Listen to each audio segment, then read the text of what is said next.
Welcome to Spooky Tale, where the most chilling and spine-tingling Reddit horror stories come to life. Each video takes you deep into the shadows, uncovering tales of the paranormal, unexplained and terrifying encounters. Brace yourself for a journey into the unknown as we explore the eerie corners of Reddit's darkest threads. Whether it's ghostly apparitions, sinister plots, or bone-chilling confessions, these stories will keep you on the edge of your seat. Hit play if you dare and experience the fear for yourself. The Smiling Man.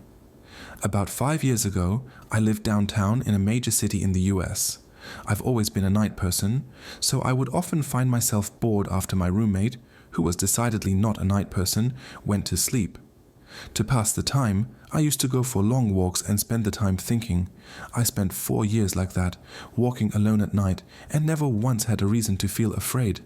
I always used to joke with my roommate that even the drug dealers in the city were polite, but all of that changed in just a few minutes of one evening.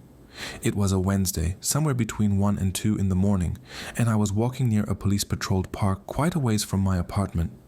It was a quiet night, even for a weeknight, with very little traffic and almost no one on foot. The park, as it was most nights, was completely empty. I turned down a short side street in order to loop back to my apartment when I first noticed him. At the far end of the street, on my side, was the silhouette of a man, dancing. It was a strange dance, similar to a waltz, but he finished each box with an odd forward stride. I guess you could say he was dance walking, headed straight for me. Deciding he was probably drunk, I stepped as close as I could to the road to give him the majority of the sidewalk to pass me by. The closer he got, the more I realized how gracefully he was moving. He was very tall and lanky and wearing an old suit. He danced closer still until I could make out his face. His eyes were open wide and wild, head tilted back slightly, looking off at the sky. His mouth was formed in a painfully wide cartoon of a smile. Between the eyes and the smile, I decided to cross the street before he danced any closer. I took my eyes off of him to cross the empty street. As I reached the other side, I glanced back, and then stopped dead in my tracks. He had stopped dancing and was standing with one foot in the street, perfectly parallel to me. He was facing me but still looking skyward, smile still wide on his lips. I was completely and utterly unnerved by this. I started walking again, but kept my eyes on the man. He didn't move. Once I had put about half a block between us, I turned away from him for a moment to watch the sidewalk in front of me. The street and sidewalk ahead of me were completely empty. Still unnerved, I looked back to where he had been standing to find him gone. For the briefest of moments, I felt relieved until I noticed him. He had crossed the street and was now slightly crouched down. I couldn't tell for sure due to the distance and the shadows, but I was certain he was facing me.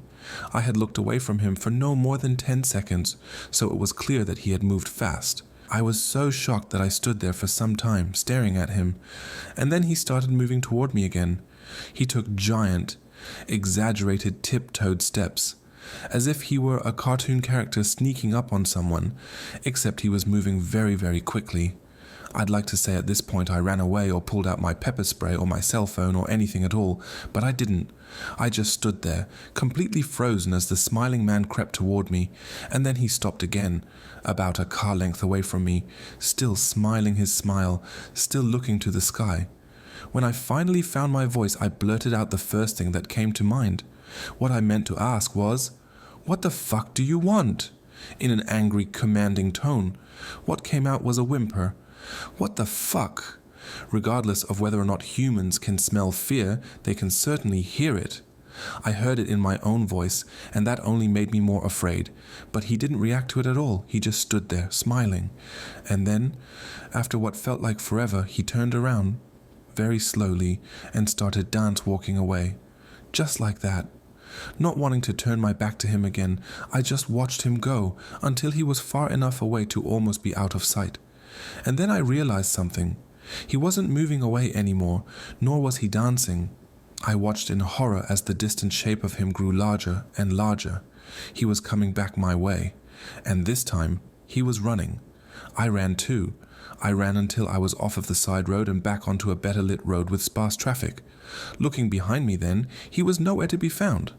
The rest of the way home, I kept glancing over my shoulder, always expecting to see his stupid smile, but he was never there.